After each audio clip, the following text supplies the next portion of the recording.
Hello, everyone. My name's Paul. As was mentioned, I'm the head of product innovation here at Levi Strauss & Company.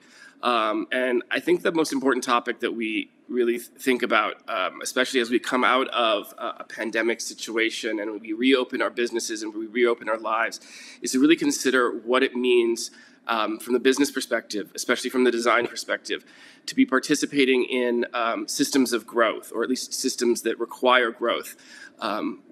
We know that we've just spent 6 months or more or less in a kind of traumatic lockdown situation. We've spent this time at home.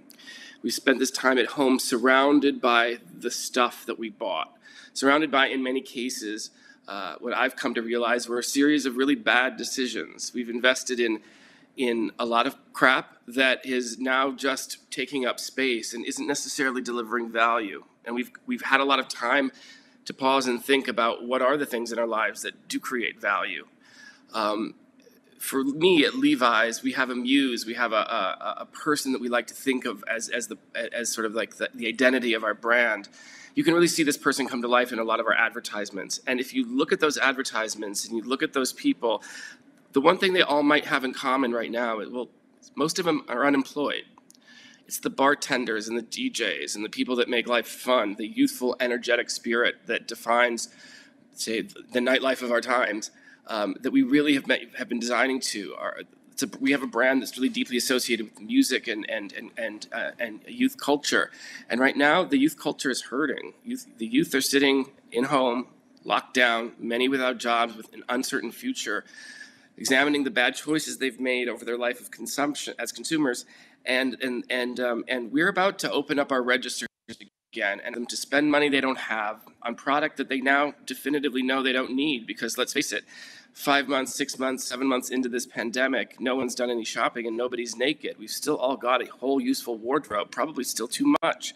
So the question really has to become, as we strive to return to a state of growth for our business, what does growth mean when the industries themselves, the fashion industry, the other industries that you might all represent, what is it? What do we do when once it's been exposed that the industries might not be necessary? A recent study from that was commissioned by the Ellen MacArthur Foundation and executed by McKinsey indicated that 6 out of 10 garments are incinerated or buried within the first year of their production. An industry of 60% overproduction begs the question, are these really industries worth turning back on if they were so outsized and so excessive to begin with? I think it's an important consideration as we look at the concept of growth to understand that there are different modalities of growth. And I think, think of biomimetic design and is an important science. I'm not smart enough to understand biomimicry from a material science or system science perspective, but it does provide some really beautiful, interesting metaphors. The poetry of it is useful. The body grows in 2 very distinct ways. Think about the growth of our skeleton, incremental, situational. We grow as people and the skeleton becomes larger to support the overall construct. Or if we break it, a bone, the bones grow back to repair themselves. This is a really useful, necessary growth paradigm. The other growth paradigm that manifests in the body is the tumor. An aberration, a small abhorrent collection of cells that are just amassing resources, blood and tissue, becoming ever larger and larger, returning value on shareholder investment. The tumor is the metaphor for growth as we know it in modern economic terms. And I think we need to reimagine growth in a business perspective more along the lines of the skeleton and less the tumor that we've actually kind of sort of become.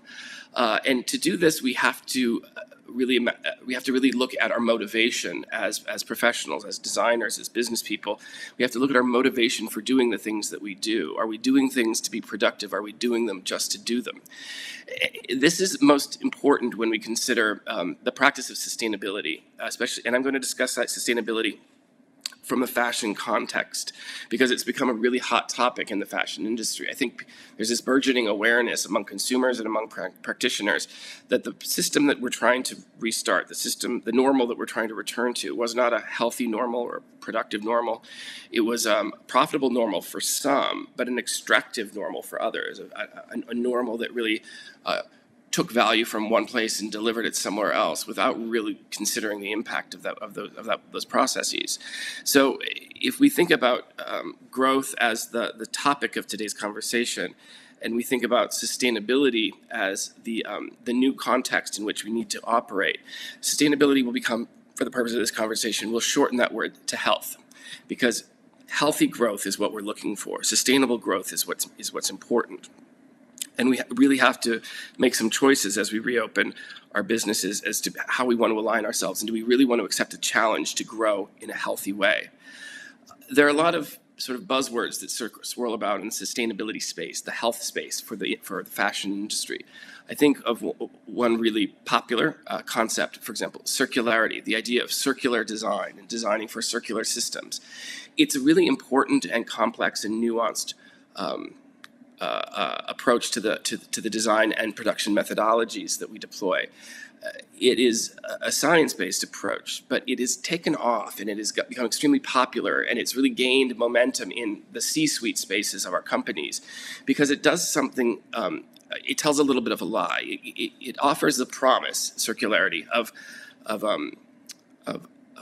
unconstrained growth. You can keep growing because you're just using the same materials over and over again, and you can decouple your growth from the guilt of overproduction, overconsumption. Instead of just burying all of your guilt or offshoring your guilt to Africa in the form of used clothes, you can just take your guilt and just turn it back into a new pair of pants or turn it into a new blouse.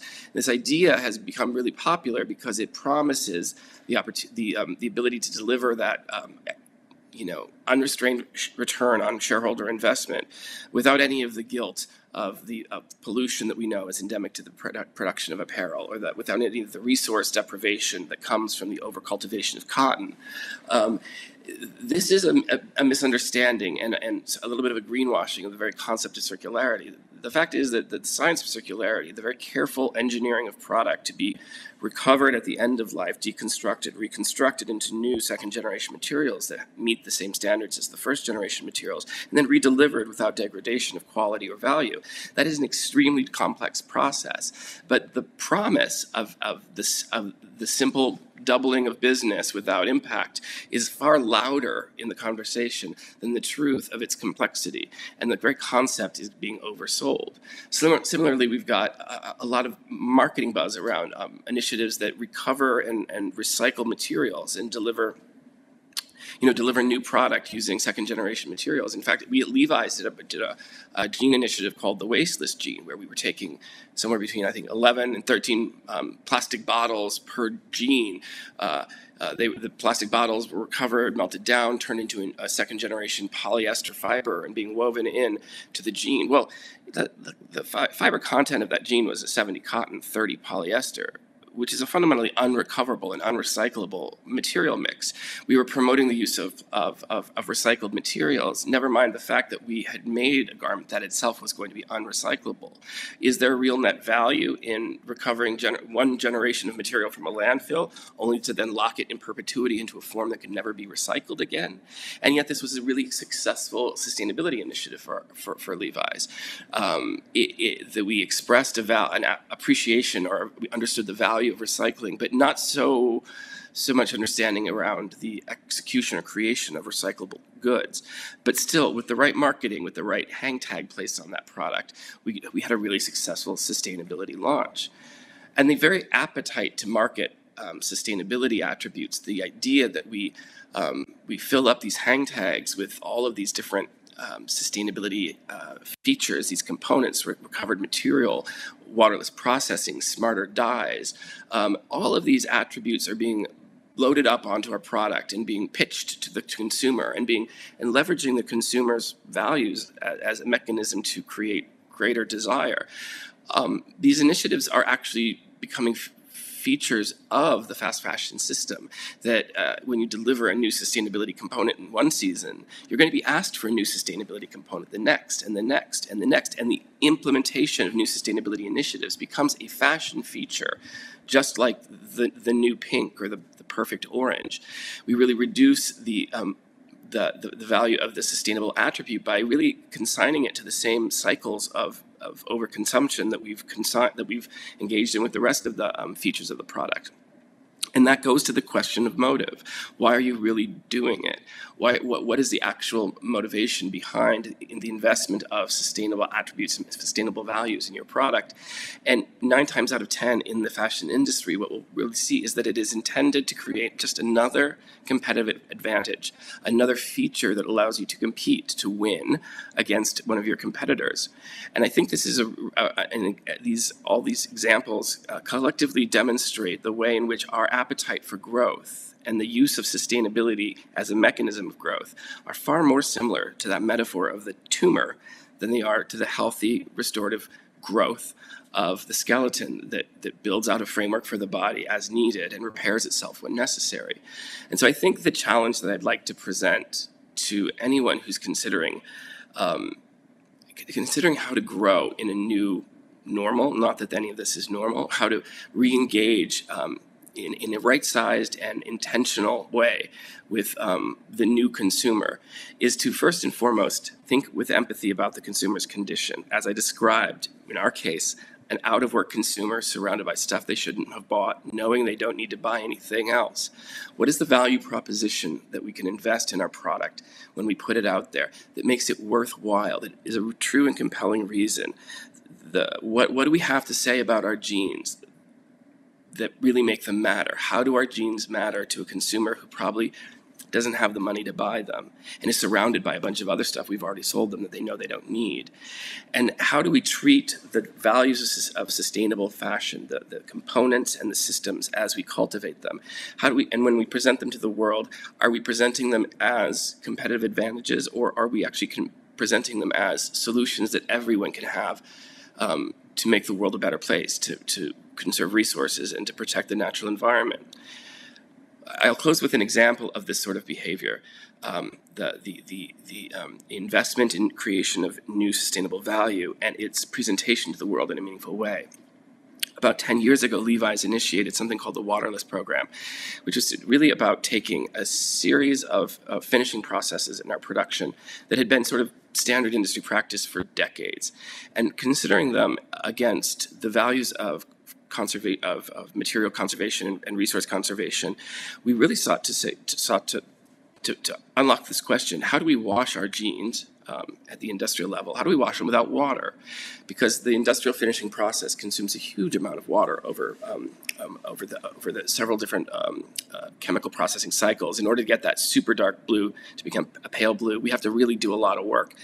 And what we found is that by just compressing some processes, layering some processes, the desize and the redeposition wash could actually be the same wash, and we could do it with half the water. What we found is that by carefully recalibrating all of our finishing, we came up with a way of delivering the same consumer experience, a beautiful washed blue jean. But we could do it with, in some cases, as much as 93% less water than a conventional methods. And we spent about 3 years kind of really perfecting and dialing these and really confirming them and making sure that we weren't degrading quality or compromising some other piece of the consumer experience. And when the body of knowledge was done, ticked and tied, and said, this is our new Bible, our new standard for industrial finishing, we made it an open source resource. We put it on our website. We hosted Water Symposium where all of our competitors could come in and we could pass out these manuals, these playbooks to teach other people how to do the same work. And the thinking there is simply this: if you figure out a meaningful way to save water at an industrial scale and you do not share that, if you hold it as a competitive advantage, if you keep it secret, you're an asshole.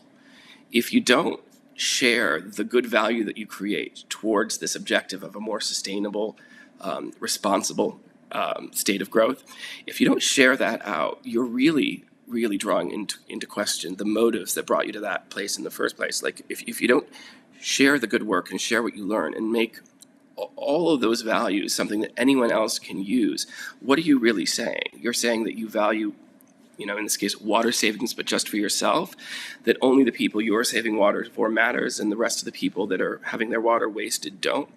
It really draws into question this whole idea of the secrecy and sort of singularly competitive nature of the fashion industry. It's a new paradigm and it's a new challenge that we really haven't figured out. But I do know this. There's only one way to solve some of these big challenges, and it's to do it together.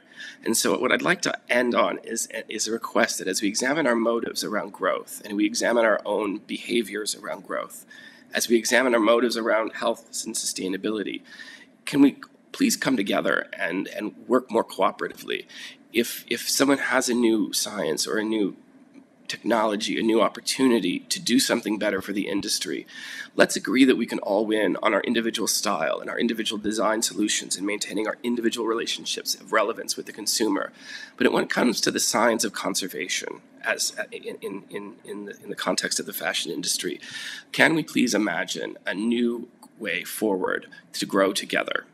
And I think that's my final thought, my final challenge in this conversation. Thank you.